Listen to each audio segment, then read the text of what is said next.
Hello students, in today's lecture we are going to see 1D FEM problem with constraint displacement. Okay, so what do you mean by 1D FEM problem? So 1D FEM problem means we are dealing with one dimensional finite element method problem in which we are only allowing the displacement and forces only in x direction. With constraint displacements. Okay, so what do you mean by constraint displacements? For this I'll take this problem. So this is a problem, so this is a step shaft. Okay, so if you see this step shaft is fixed at this end, whereas at this end it is free. Okay, and after 0.8 mm, so after 0.8 mm there is one big wall is there. Okay, and the gap between the end of this shaft and the wall is 0.8 mm. Okay, that means this gap allows the shaft to displace only by 0.8 mm. Okay, so if the displacement is below 0.8 mm, then you can consider this arrangement as a cantilever arrangement. Okay, so this is called constraint displacement. So there is a constraint on the displacement of this end of the shaft. So that is why it is called constraint displacement. Now this is a step shaft. The diameter is given as 530. So 5 indicates that the cross section of this step shaft is circular. Okay, so 530 means the diameter of the cross section of the first step is 30 mm, and that of second step is 520. That means the cross sectional diameter of the second step is 20 mm. Now one force P, here you can see that one force P is acted at the junction of the two steps. So the magnitude of this force P is given as 210 kilonewton. Okay, the length of the first step is 900 mm, the length of second step is 700 mm, and the Young's modulus of this step shaft is given as 200 GPa. So there is only one E, that there is only one Young's modulus. That means both the steps are made up of same material. Both the steps are made of same material. Okay. Now this we have to solve. Now since the gap between the shaft and the wall is 0.8 mm, so first we will find out what is the displacement of this point because of the application of this force P, and then we will decide the further course of action. Now initially you consider this arrangement as cantilever arrangement. First we will see the displacement of this shaft because of P is more than 0.8 or less than 0.8. If it is less than 0.8, then the meaning of this wall, it doesn't have any meaning. But if the displacement of this shaft is more than 0.8 mm, then this wall comes into the picture. Okay, so for that first we consider it as a cantilever arrangement.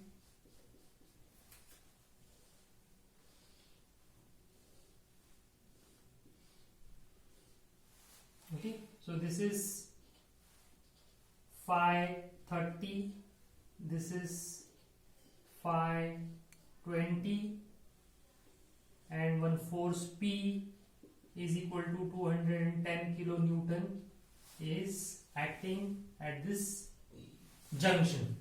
Okay, now first step is discretization, so we discretize it.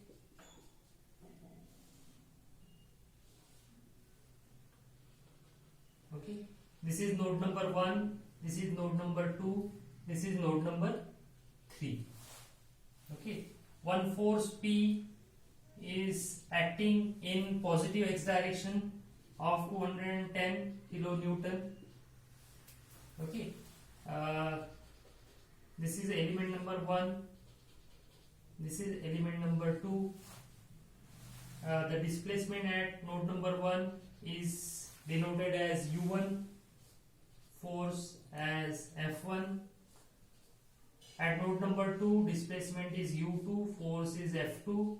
Displacement at 3 is U3, force is F3. Okay. So initially we are considering this arrangement as a cantilever arrangement, and we'll find out the displacements at the nodes. Okay. So this is a discretization step. We have discretized this into 2 elements and 3 nodes. Next step is to find out the element stiffness matrix. So step number 2. So this is discretization, element stiffness matrix. Element stiffness matrix. So first we calculate K1. So K1 is equal to A1 E1 upon L1, 1 minus 1 minus 1 1. Now we'll give the row number and column number to this matrix. Now since element number 1 is made up of 2 nodes, node number 1 and 2, so give the row number, column number as 1 2 1 2. Okay. Now we'll put the values here. A1 is the cross sectional area of element number 1. So A1 we are not knowing.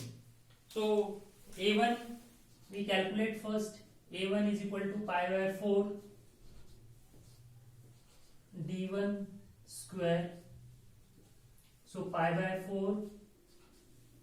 What is the diameter of the first step is 30 mm. So 30 square.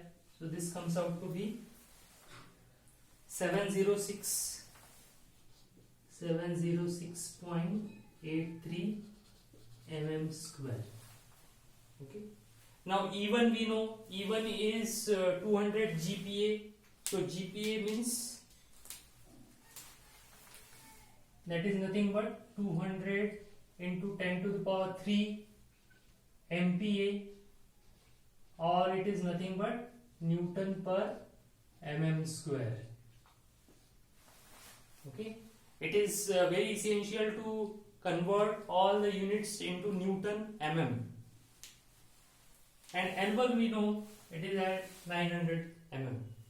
So K1 is equal to, what is A1? A1 is 706.83 multiplied by E1 is 200 into 10 to the power 3 divided by 900. It is 1 minus 1 minus 1 1 with node number as 1 2 1 2. Okay. Now the answer of this K1 comes out to be, we keep 10 to the power 3 out of the bracket, and inside the bracket it is 157.08 minus 157.08 minus 157.08 157.08. Okay. Now we'll give the row number, column number to this. This is 1 2 1 2. Same way we calculate the K2. So K2 is A2 E2 upon L2. So it is A2 E2 upon L2, 1 minus 1 minus 1 1, and this element number 2 is made up of node number 2 and 3, so we gave the row number column number as 2 3 2 3. Now if you calculate the area pi by 4 20 square and then put the values of E2 and L2, then it comes out to be 10 to the power 3 in bracket 89.76 minus 89.76 minus 89.76 89.76. Okay, and the row number column number are 2 3 2 3. So here we complete the step number 2, that is element stiffness matrix. We have calculated all the stiffness matrix of all the elements. Since here there are 2 elements, so we have calculated the element stiffness matrix of the 2 elements. Now step number 3 is calculation of global stiffness matrix. So global stiffness matrix. So Kg.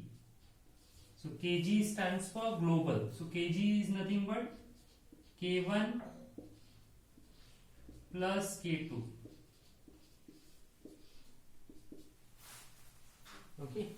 Now we know that the size of the global stiffness matrix, size of this global stiffness matrix is equal to number of nodes by number of nodes. So here in this problem there are 3 nodes. So the size of the global stiffness matrix will be 3 by 3.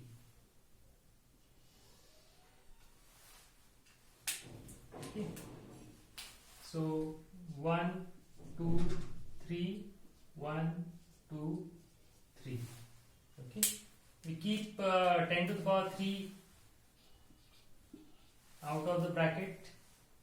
Now at row 1 column 1, there is only one value, that is 157.08.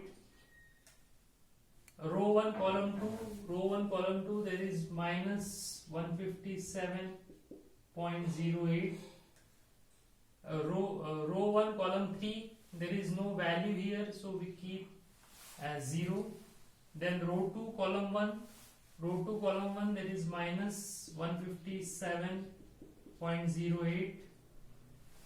Then row 2 column 2. So in row 2 column 2 there are 2 values, 157.08 and 89.76. So we add both these values.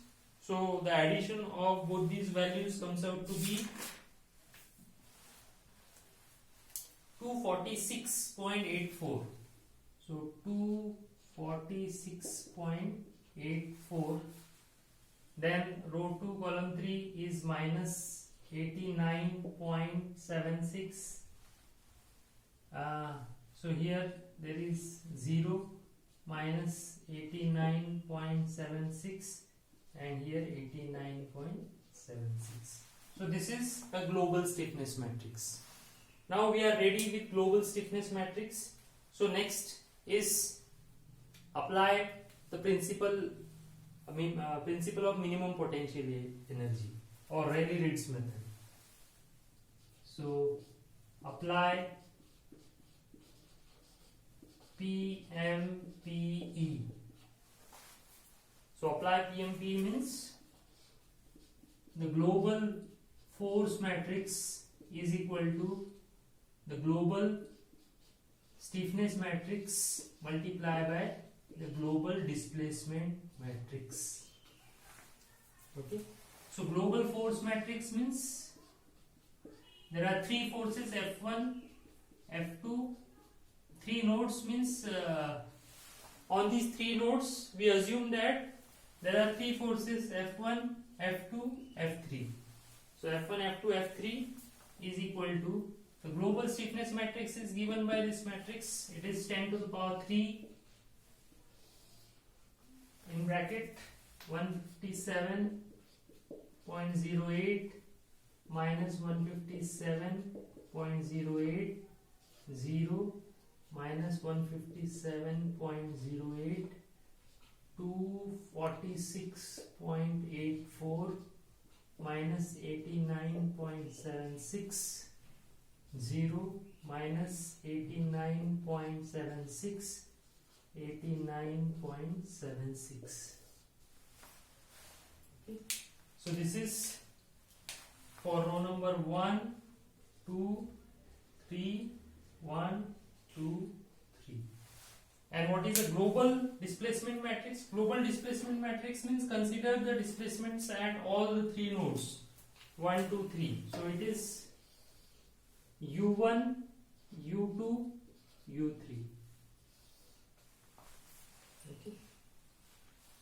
So this is the application of PMP. Next step is to apply the loading conditions and the boundary conditions. So here only one load is applied, that is of 210 kilonewton at node number 2 in positive x direction.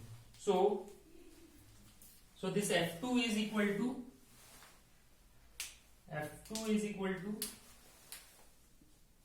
210. This is kilonewton, so we keep 10 to the power 3 out of the bracket. Okay.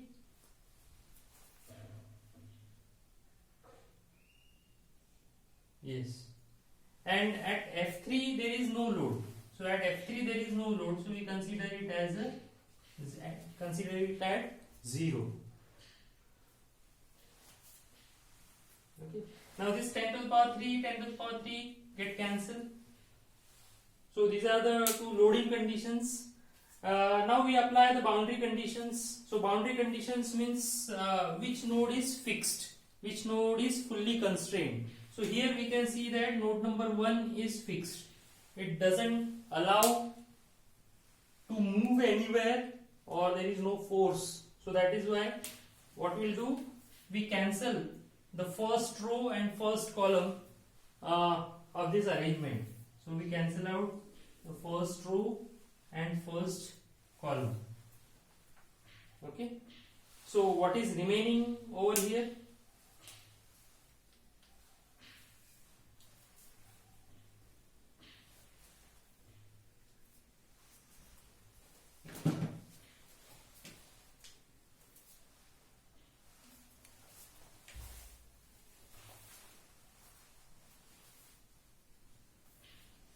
So I'll rub it out.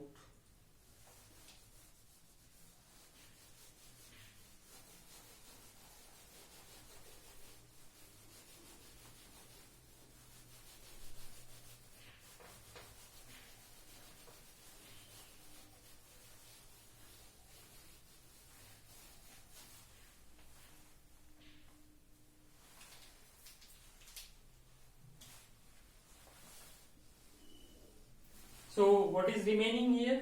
That is 210 0 is equal to 246.84 89.76, sorry, minus 89.76 89.76 U2 U3.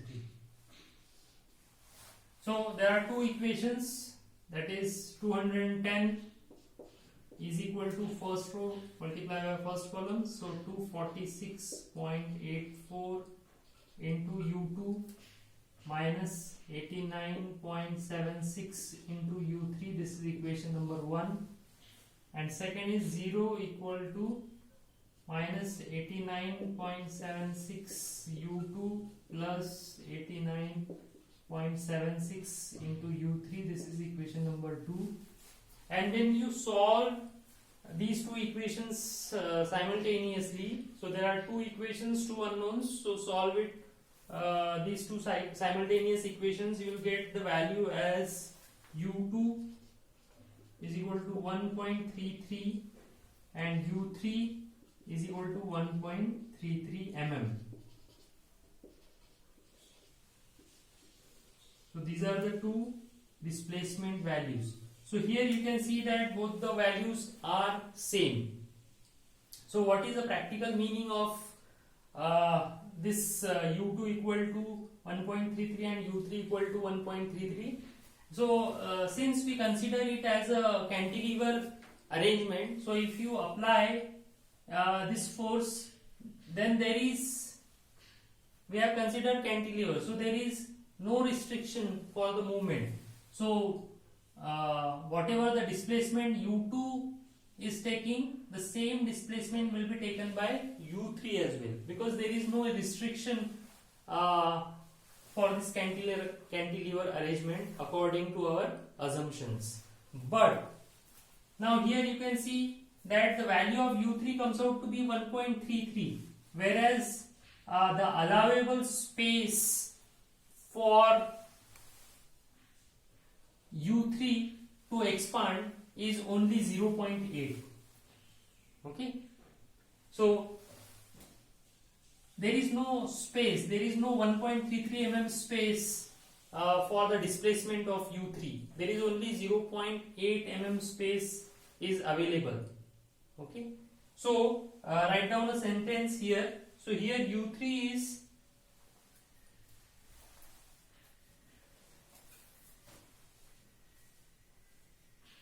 but the allowable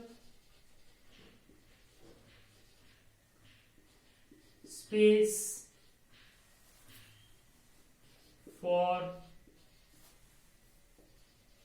node 3 is 0.8 mm only. Okay, so consider u3 equal to 0.8 mm and calculate new value of u2 from equation 1 or from equation 1. Okay, now what we'll do, we consider u3 as 0.8 mm because the space available for u3 to expand is only 0.8 mm. So we consider u3 as 0.8 mm and we put in equation 1. Don't put it in the equation 2, put it in the equation 1. So you will get the value of u2. So the new value of u2 comes out to be 1.14 mm. 1.14 mm.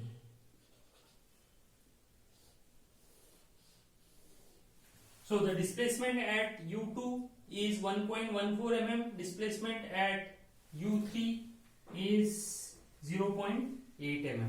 So we'll use these u2 and u3 values for further calculations. So we are finished with the first part, that is displacement at nodal points. Okay, displacement at nodal points. This part is finished. So here u2 comes out to be 1.14 mm and u3 is equal to 0.8 mm. So our first part is finished. Now the second part, that is stresses in each element. Now we figure out the stresses in each element.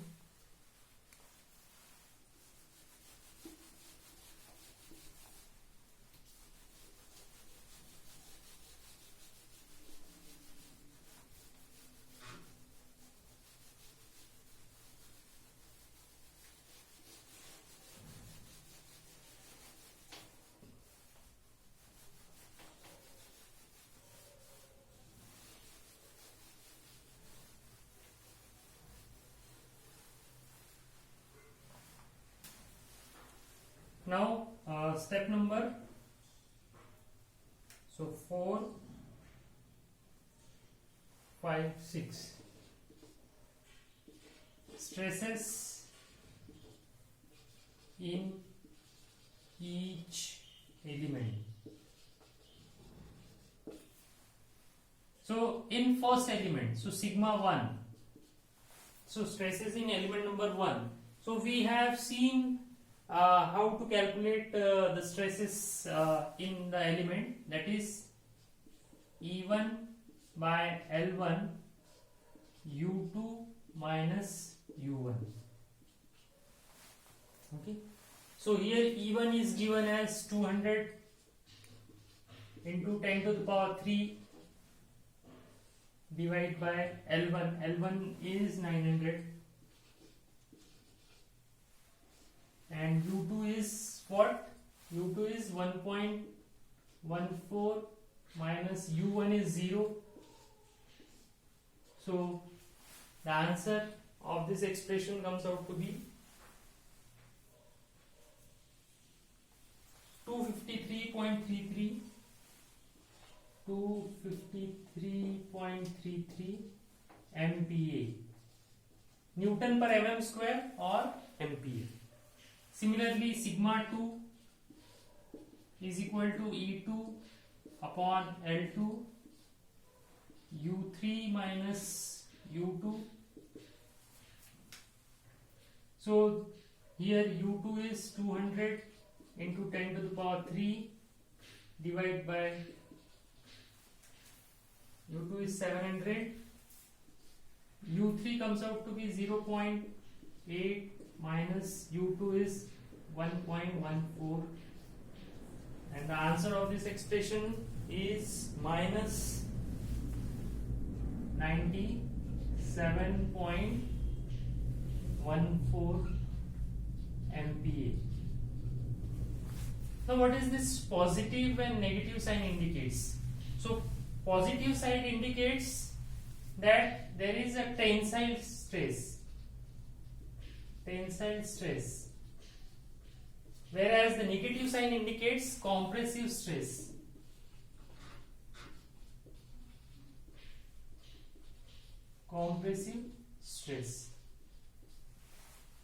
Now here you can see that in element number 1 there is a tensile stress. So in element number 1 there is force is acting in positive x direction. So obviously the stress which is generated in this component will be a tensile stress. Okay. Whereas in element number 2, so the force is acting from this side and there is a constraint. So obviously the stress which is developed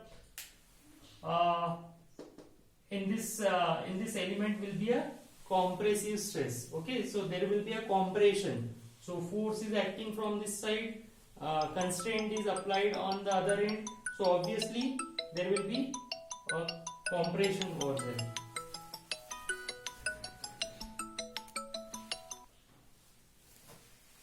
So obviously there will be a compression over there. So this positive sign indicates the tensile stress and negative sign indicates the compressive stress. Then the 7th part. So here we have finished the 2nd part. The 3rd part is reaction at the support. So reaction at the support. Now there are two support.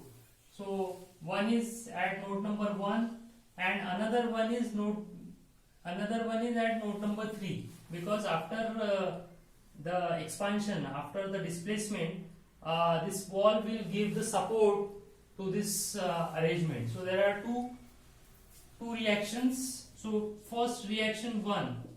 So reaction 1 is calculated from the cancelled row of this PMP arrangement. Okay, so this is reaction 1. Okay, so this is a reaction 1. So R1 is equal to, so this R1 is equal to this cancelled row, cancelled first row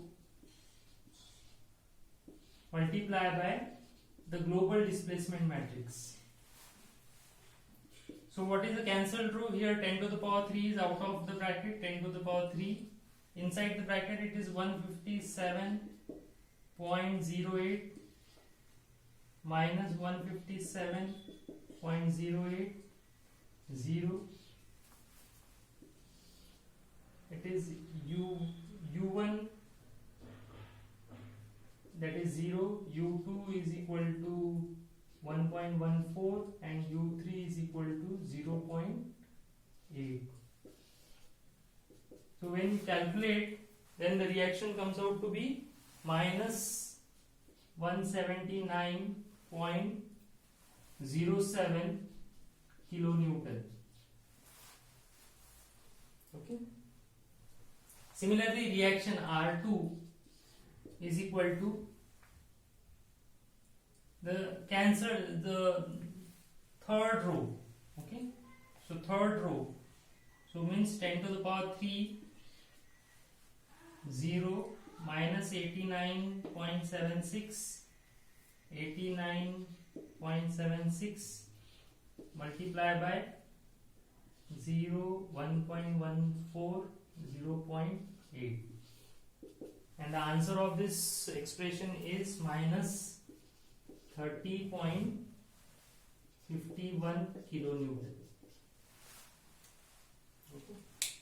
Now the reaction at node number 1 comes out to be minus 179.07 and reaction at node number 3 comes out to be minus 30.57.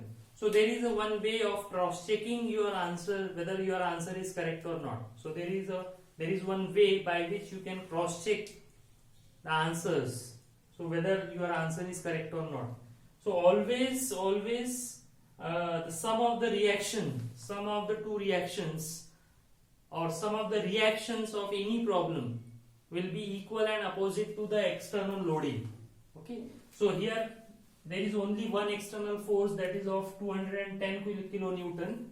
So the sum of the reaction comes out to be 210, but it will be in opposite direction. Okay, so here the external loading is plus 210, so the sum of the two reactions must be minus 210. Okay, and if you add these two values, so 180 plus 30, so comes out to be 210. So that means your answer is correct, your displacement values are correct. Okay, so hope you understand this 1D FEM problem with constrained displacement. Okay, so thank you.